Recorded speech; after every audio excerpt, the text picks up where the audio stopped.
नाशिकच्या त्रिरश्मी म्हणजेच पांडवलेणी मधलं हे चैत्यगृह आहे. अतिशय सुंदर असं चैत्यगृह आहे. भरपूर सारं नक्षीकाम आपल्याला इथे दिसून येतं. अनेक लेण्यांमध्ये पानं, फुलं, पक्षी आणि निसर्ग आपल्याला सगळीकडे दिसून येतो. कारण काय, तर बुद्ध जे आहेत त्यांचं सगळं जे जीवन आहे ते निसर्गाच्या सानिध्यात गेलं.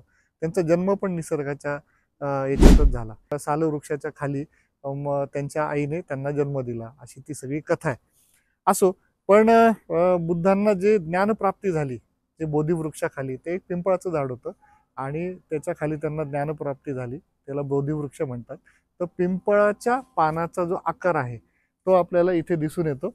इथे जे चैत्याचे गवाक्ष आहेत हे सर्व ठिकाणी पूर्ण भारतामध्ये आपल्याला पिंपळाच्या पानाच्या आकाराचे दिसून येतात, की याच्यामध्ये आपल्याला ज्ञानप्राप्ती आपण त्याच्या खालून गेलो तर आपल्याला होऊ शकते, किंवा आपण ज्ञानाकडे जाणारा मार्ग म्हणून ते इथे तसं सिंबॉलिक आपल्याला ते दिसून येतं.